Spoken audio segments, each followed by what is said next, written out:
Hi friends, இன்றைக்கி நம்ம பார்க்க போகிற சப்ஜெக்ட் வந்து ஃபார்மகாக்னசி அண்டு ஃபைட்டோகெமிஸ்ட்ரி 2.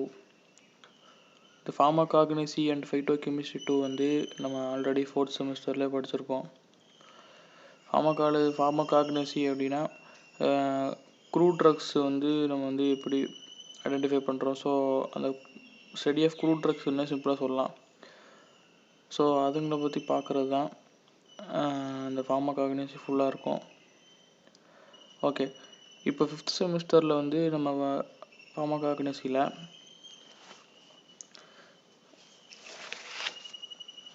ஃபஸ்ட் யூனிட்டில் வந்து நம்ம பார்த்தோம்னா 2 இது இருக்குது. ஃபஸ்ட்டு செக்மெண்ட் வந்து மெட்டாபாலிக் பாத்வேஸ்ன்னு சொல்லலாம். அது ரெண்டாவது ட்ரேசர் டெக்னிக்யூஸ் அப்படின்னு சொல்லலாம். நம்ம வந்து இந்த ஃபஸ்ட்டு செக்மெண்ட்டை தான் இன்றைக்கி பார்க்க போகிறோம். அதில் என்ன கொடுத்துருக்காங்க அப்படின்னா, basic metabolic pathways and formation of different secondary metabolites through this பாத்வேஸ்ன்னு சொல்லிட்டு ஒரு 3 பாத்வே மென்ஷன் பண்ணியிருக்காங்க. என்னென்னா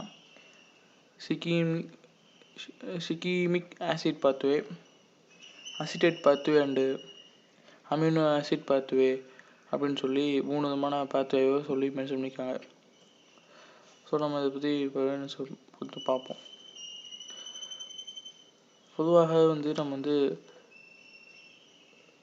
பேசிக்காக தெரிஞ்சுக்க வேண்டிய ஒரு சில விஷயம் இருக்குது. நம்ம இந்த பாத்வேக்குள்ளே போகிறதுக்கு முன்னாடி ஒரு பேசிக்கான ஒரு சில விஷயத்தை தெரிஞ்சுக்கணும். என்னென்னா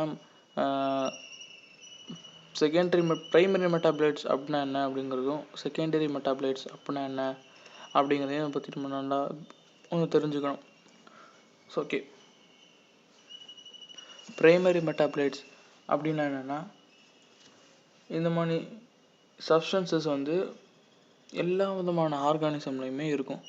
இது வந்து பிளான்ட்ஸில், அனிமல்ஸில், ஹியூமன் பீயிங்ஸில் எல்லா விதமான ஆர்கானிசம்லையுமே இதை நம்ம செய்யலாம் பார்க்கலாம். இது வந்து எதுக்கு யூட்டிலைஸ் பண்ணப்படுது, எதுக்கு பயன்படுகிறதுன்னு சொன்னோம்னா, normal growth and development of the organism. So அந்த ஆர்கானிசம் வந்து நல்ல ஒரு வளர்ச்சியிலையும் நல்ல டெவலப்மெண்ட்லையும் இருப்பதற்கு இந்த ப்ரைமரி மெட்டாபலைட்ஸ் ஒரு அவசியமான விஷயமா இருக்குது. ஓகே, எக்ஸாம்பிள்ஸ் பார்த்தோம்னா DNA, RNA, carbohydrates, proteins, minerals, so nucleotides, அதான் அந்த டிஎன்ஏ, ஆர்என்ஏ. ஸோ இதெல்லாம் வந்து ஒரு best examples for primary metabolites. So இது வந்து கண்டிப்பாக அது சொல்லுவோம் பில்டிங் பிளாக்ஸாக இருக்குது. அந்த ஒரு பிளான்ட்டோ அனிமல்ஸோ எதாக இருந்தாலும் அதோடைய டெவலப்மெண்ட்டுக்கும் க்ரோத்துக்கும் ஒரு அவசியமான விஷயமா இருக்குது. அதே மாதிரி இவங்க இந்த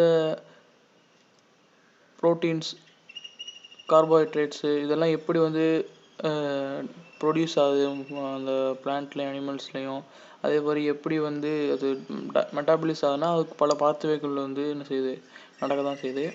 அந்த பாத்வேஸ் எக்ஸாம்பிள் சொன்னோம்னா கிளைகோலைசிஸ், கிரெப்ஸ் சைக்கிள், குளுக்கோஜெனசிஸ், குளுக்கோஜெனோலைசிஸ். ஸோ இந்த மாதிரிலாம் நம்ம வந்து ப்ரீவியஸ் செமிஸ்டர்ஸில் படிச்சிருப்போம். ஸோ இது மூலமாகத்தான் இவன் இந்த ப்ரைமரி மெட்டாபலைட்ஸ் ப்ரொடியூஸ் ஆகுது, ப்ளஸ் மெட்டாபலைட் ஆகுது. ஓகே, அடுத்து நம்ம பார்க்க போகிறது இந்த செகண்டரி மெட்டாபலைட்ஸ். இந்த செகண்டரி மெட்டாபலைட்ஸ் வந்து ப்ரைமரி மெட்டாபலைட்ஸில் கொஞ்சம் டிஃப்ரெண்ட்டாக இருக்கும். இந்த செகண்டரி மெட்டாபலைட்ஸ் வந்து are the chemical substances biosynthetically derived from the primary metabolites. Primary மெட்டாபலைட்ஸில் இருந்து டெரைவ் ஆன ஒரு கெமிக்கல் சப்ஸ்டன்ஸுக்கு பேர் தான் செகண்டரி மெட்டாபலைட்ஸ்.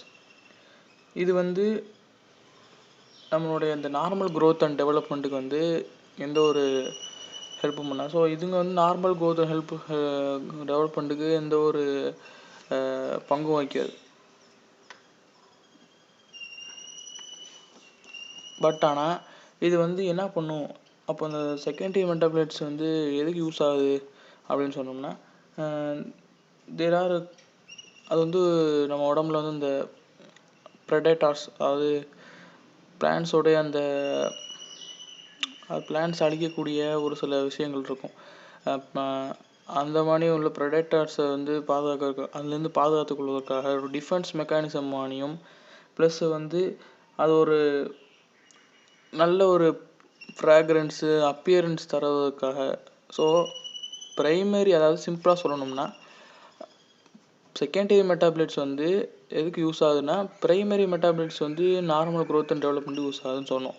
அது அல்லாத மற்ற விஷயங்களுக்கு எல்லாமே இந்த ஒரு செகண்டரி மெட்டாபிளைட்ஸ் கொஞ்சம் அவசியமாக இருக்குது. அதாவது இந்த பிளான்ட் வந்து சேஃபாக இருப்பதற்கு, அதோடைய அந்த அப்பியரன்ஸுக்கு, அதோட ஃப்ராக்ரன்ஸுக்கு, ஸோ அதுக்கெல்லாம் இந்த செகண்டரி மெட்டாபிளைட்ஸ் தான் ஒரு பேஸாக இருக்குது.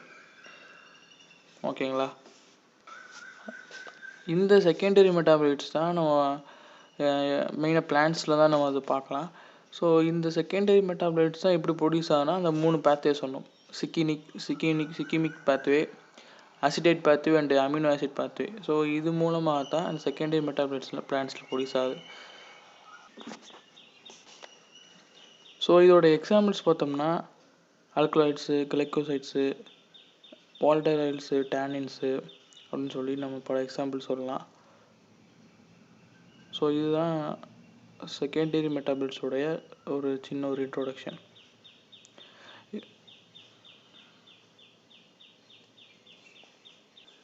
ஓகே, நம்ம இப்போ வந்து இந்த பேத்வேஸை பற்றி பார்க்கலாம். பேசிக்காக செகண்டரி மெட்டாபிளைட்ஸ் அதை வந்து ஃபார்ம் ஆகக்கூடிய பேசிக் 3 பேத்வேஸ் வந்து நான் சொன்ன மாதிரி shikimic acid pathway, acetate pathway, அப்புறம் அமினோ ஆசிட் பேத்வேன்னு சொல்லி சொன்னோம். ஸோ இந்த 3 பேத்வேயும் எப்படி வந்து ஒன்றொன்று வரிசை நம்ம பார்ப்போம். அதில் ஃபஸ்ட்டு பேத்வே வந்து சிக்கிமிக் ஆசிட் பேத்வே. ஸோ இதில் வந்து நீங்கள் பார்த்தீங்கன்னா ஃபஸ்ட்டு ஸ்டெப் வந்து என்னென்னா குளுக்கோஸ் இருக்கும். குளுக்கோஸ் வந்து ஆக்சிடேஷன் ஆகிட்டு எரித்ரோஸ் 4-பாஸ்பேட்டாக மாறும். அது வந்து ஹெச்எம்பி ஷண்ட் மூலமாக கிடைக்கும். இந்த எரித்ரோஸ் 4-பாஸ்பேட் வந்து பாஸ்போஈனோல் பைரோலேட் அது மூலமாக சேர்ந்து வந்து என்ன ஆகும்னா 2-கீட்டோ 3-டயோக்சி 7-பாஸ்போ டிகுளுக்கோஹெப்டோசோனிக் ஆசிட் அப்படின்னு சொல்லி ஃபார்ம் ஆகும். அதன் பிறகு வந்து அது வந்து அந்த காம்பவுண்ட் வந்து NADPH அதை வந்து யூட்டிலைஸ் பண்ணி நமக்கு வந்து 3-டைஹைட்ரோக்யூனிக் ஆசிட் வந்து ஃபார்ம் ஆகும். அடுத்து வந்து இந்த 3-டைஹைட்ரோக்யூனிக் ஆசிட் வந்து ஒரு வாட்டர் மாலிக்யூல் வந்து லாஸ் ஆகிற மூலமாக அது 3-டைஹைட்ரோசிக்கினிக் ஆசிட் ஃபார்ம் ஆகும். இந்த 3-டைஹைட்ரோசிக்கினிக் ஆசிட் வந்து ஒரு NADP ப்ளஸ் வந்து லாஸ் ஆகிற மூலமாக நமக்கு வந்து இந்த சிக்கினிக் ஆசிட் ஃபார்ம் ஆகுது.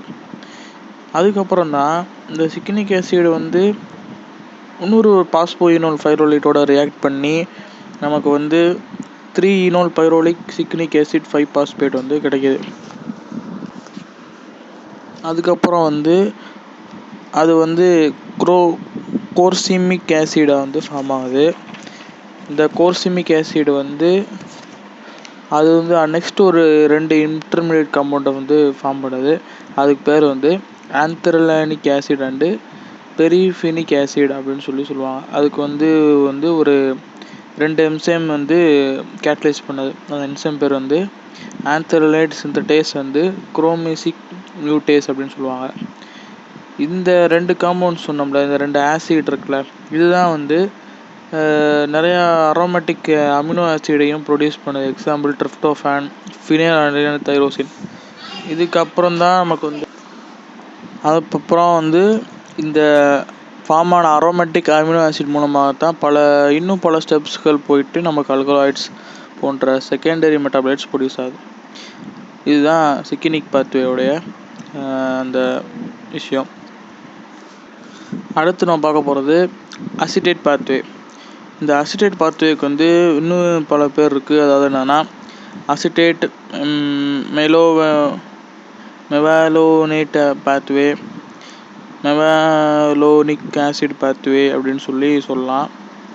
இந்த அசிடேட் பேத்வே வந்து இன்னும் பல யூஸ்ஃபுல்லான செகண்டரி மெட்டாபிளைட்ஸ்க்கு வந்து ப்ரொடியூஸ் பண்ண முடியும். எக்ஸாம்பிள் டெர்பினாய்ட்ஸு, இந்த மாதிரி உள்ள விஷயங்கள், ஸ்டீராய்ட்ஸு எக்ஸாம்பிள். ஸோ இது வந்து எப்படிங்கிறத நம்ம பார்ப்போம். இந்த பேத்வே எப்படி ஸ்டார்ட் ஆகுதுன்னா ஆரம்பத்தில் வந்து acetyl CoA condensation of 2 molecules of acetyl CoA அது வந்து கண்டென்சேஷன் ஆனதுக்கப்புறம் நம்மளுக்கு வந்து அசிட்டோ அசிடைல் கோயி வந்து ஃபார்ம் ஆகுது. இந்த அசிட்டோ அசிடைல் கோயி வந்து ஃபர்தராக வந்து இன்னொரு அசிட்டைல் கோயை வந்து பீட்டா ஹைட்ராக்சி பீட்டா மெத்தில் குளுட்டைரைல் கோயை வந்து ஃபார்ம் ஆகுது. இந்த அசிட்டைல் கோயை வந்து எங்கேருந்து எடுக்கிறோம் நம்ம? இந்த அசிட்டைல் கோயை வந்து இந்த கிரெப்ஸ் சைக்கிள் இன்னும் பல பிரைமரி மெட்டாபலைட்ஸோடைய அந்த பாத்வேயோட இன்டர்மீடியேட்லேருந்து வருது. இது நம்ம புரிஞ்சுக்கணும். அடுத்து நம்ம என்ன நடக்குதுன்னா, இந்த மாதிரி 3 காம்பவுண்ட்ஸ் ஃபார்ம் ஆனதுக்கப்புறமா நமக்கு வந்து ஹெச்எம்ஜி கோயை ஃபார்ம் ஆகுது. சார் இந்த பீட்டா அது வந்து இந்த பீட்டா ஹைட்ராக்சி பீட்டா மெத்தில் குளுட்டைல் கோயைக்கு இன்னொரு பேர் தான் ஹெச்எம்ஜி கோயை. இது வந்து ரெடியூஸ் ஆகிட்டு நமக்கு என்ன ஃபார்ம் ஆகுதுன்னா மெவாலோனிக் ஆசிட் ஃபார்ம் ஆகுது. இந்த மெவாலோனிக் ஆசிட் வந்து எப்படி அடுத்து வந்து அது 5-பாஸ்போ மெவாலோனிக் ஆசிடை கன்வெர்ட் ஆகுது. அதுக்கப்புறமாக அது வந்து 5-பாஸ்போ 3-பாஸ்போ மெவாலோனிக் ஆசிடாகவும் கன்வெர்ட் ஆகுது. இது வந்து டீகார்பாக்சிலேஷன் அடுத்து இந்த 5-பாஸ்போ 3-பாஸ்போ மெவாலோனிக் ஆசிட் வந்து டீகார்பலைசேஷன் போயிட்டு நமக்கு வந்து ஐபிபி, அதாவது 3-ஐசோபென்டோடைல் பைரோபாஸ்பேட் அப்படிங்கிற ஒரு காம்பவுண்ட் ஃபார்ம் ஆகுது. இந்த ஐபிபி அப்படின்னு சொல்லப்படக்கூடிய இந்த காம்பவுண்ட் வந்து ஐசோமரைசேஷன் ஆகிட்டு என்ன ஆகுதுன்னு சொன்னோம்னா டிஎம்பிபி, அதாவது 3,3-டைமெத்தில் அல்லைல் பைரோபாஸ்பேட்டாக ஃபார்ம் ஆகுது. இந்த ஐபிபியும் டிஎம்பிபியும் சேர்ந்து இந்த ரெண்டும் சேர்ந்து நமக்கு என்ன ஃபார்ம் ஆகுதுன்னா ஜெரனைல் பைரோபாஸ்பேட், அதாவது 10 கார்பன் காம்பவுண்டாக ஃபார்ம் ஆகுது. இது மூலமாக தான் மோனோடெர்பேன்ஸ் வந்து சிந்தசிஸ் ஆகுது. அது வந்து டைரெக்டாக சிந்தசிஸ் ஆகுது. இதை வந்து ப்ரீகரஸராக வைத்து இன்னும் பல ரியாக்ஷன்ஸ்லாம் நடந்து நமக்கு வந்து இந்த மோனோடெர்பேன்ஸ் கிடைக்கும். அடுத்து வந்து இந்த ஃபர்தராக இந்த ஜெரினைல் பைரோபாஸ்பேட் வந்து இன்னொரு ஐபிபி, அதாவது ஐசோபென்டைல் பைரோபாஸ்பேட்டோட கம்பைன்ட் ஆகிட்டு நமக்கு வந்து ஃபெர்னிசைல் பைரோபாஸ்பேட், அதாவது 15 கார்பன் காம்பவுண்டாக ஃபார்ம் ஆகுது. நார்மலாக இந்த ஐபிபி என்பது வந்து ஒரு 5 நம்பர் கார்பன் காம்பவுண்டுன்றது நீங்கள் என்ன செய்யணும், பார்த்துக்கணும். ஸோ இது மூலமாக நமக்கு என்ன செய்யுதுன்னா ஃபர்தராக பல காம்பவுண்ட்ஸாக அது கன்வெர்ட் ஆகுது. இந்த எஃபிபி வந்து ஒரு இம்பார்ட்டன்ட் ப்ரீகரஸராக இருக்குது. நார்மலாக இதை வந்து எது ப்ரொடியூஸ் ஆகும்னா நமக்கு ஸ்டீராய்ட்ஸ், ஐசோபெரினாய்டு போன்ற காம்பவுண்ட்ஸ் எல்லாம் இது மூலமாக நம்மளுக்கு ப்ரொடியூஸ் ஆகும். இந்த ஸ்டீராய்டு வந்து மேக்ஸிமம் என்ன சொல்லுவாங்கன்னா ஹை கார்பன் காம்பவுண்ட் வந்து நிறையா இருக்கும், 10 நம்பர் 20 நம்பர் கார்பன்லாம் இருக்கும், இப்படி இருக்கும். ஸோ இதெல்லாம் கம்பைண்ட் ஆகி நமக்கு என்னது பல ஸ்டீராய்ட்ஸு இன்னும் பல செகண்டரி மெட்டாபலைட்ஸ் வந்து செய்யுதுன்னா ப்ரொடியூஸ் பண்ணுது. ஸோ இதுதான் என்னன்னா அசிட்டேட் பாத்வேன்னு சொல்லலாம். லாஸ்ட்டாக வந்து amino acid pathway. Amino acid பாத்வேனா formation of synthesis of amino acids. So இந்த அமினோ ஆசிட்ஸ் வந்து நமக்கு வந்து எப்படி கிடைக்கிது அப்படின்னா,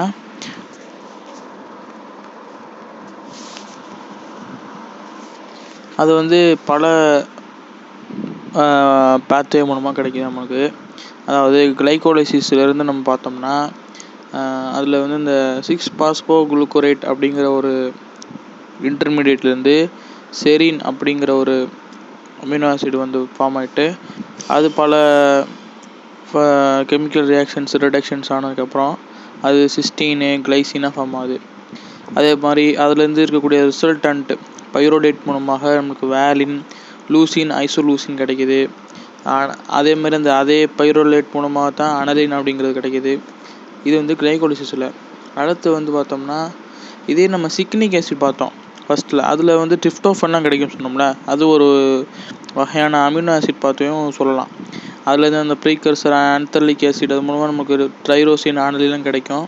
ஸோ இது ஒரு அமினோ ஆசிட் பார்த்துவே.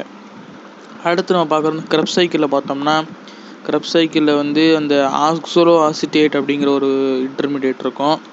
அது வந்து அஸ்பர்டேட்டோட ரியாக்டன்ட் கன்வெர்ட் ஆகி அஸ்பர்ஜீன் அப்படிங்கிற ஒரு அமினோ ஆசிட் கிடைக்கிது. அடுத்து அது ஃபர்தராக பல ரியாக்ஷன்ஸ்குள்ளே போய்ட்டு நமக்கு மெத்தனாயின், தெரியோன், ஐசோலூசின்லாம் கிடைக்கிது. அதே போன்ற ஆல்ஃபா கீட்டோ குளுக்கோரேட் அது வந்து குளுட்டமேட்டோட சேர்ந்து நம்மளுக்கு ஆர்டினின், அர்ஜினின், ஹிஸ்டிடின் புரோலின் போன்ற அமினோ ஆசிட்ஸு நம்மளுக்கு கிடைக்கிது. ஸோ இந்த மாதிரி வந்து பேசிக்கான அந்த ப்ரைமரி மெட்டாபலைட்ஸோடைய அந்த பாத்வே மூலமாக அதில் இருக்கக்கூடிய அந்த பாத்வேயில் இருக்கக்கூடிய இன்டர்மீடியட் மூலமாக நமக்கு பல தரப்பட்ட அமினோ ஆசிட்ஸ் வந்து சிந்தசிஸ் ஆகுது. ஸோ இதுதான் இந்த 3 பாத்வேக்கு உண்டான விஷயம். இன்னும் வந்து இதில் வந்து என்ன இருக்குதுன்னு சொன்னோம்னா அந்த எக்ஸாம்பிள்ஸ் இருக்குது. அதாவது formation of alkaloids simply say that secondary metabolites. அதாவது நம்ம இது வரைக்கும் பார்த்தது வந்து என்னென்னா பேசிக்காக shikimic acid pathway, acetate pathway வந்து எப்படி இருக்குங்கிறத பார்த்தோம். ரிசல்ட்டாக வந்து அது வந்து ஒரு ப்ரீகர்சர்லேருந்து ஃபர்தராக கன்வெர்ட் ஆகி ஆல்கலாய்ட்ஸாக மாறும் அப்படிங்கிற சொல்லி முடிச்சிருந்தோம். ஆனால் அது உண்மையிலே எப்படி ஃபார்ம் ஆகுது, ஒவ்வொரு ஆல்கலாய்ட்ஸ் வந்து எப்படி ஃபார்ம் ஆகுது, கிளைகோசைட்ஸ் எப்படி ஃபார்ம் ஆகுது, டெர்பீன்ஸ் எப்படி ஃபார்ம் ஆகுதுங்கிறதெல்லாம் தனித்தனியாக போட்டிருப்பாங்க. அதை வந்து நான் வந்து உங்களுக்கு வந்து டிஸ்கிரிப்ஷனில் கொடுத்துருக்கேன். நீங்கள் வந்து அந்த பிடிஎஃப்பை வந்து டவுன்லோட் பண்ணிட்டீங்கன்னா உங்களுக்கு அது யூஸ்ஃபுல்லாக இருக்கும். பாய், டேக் கேர்.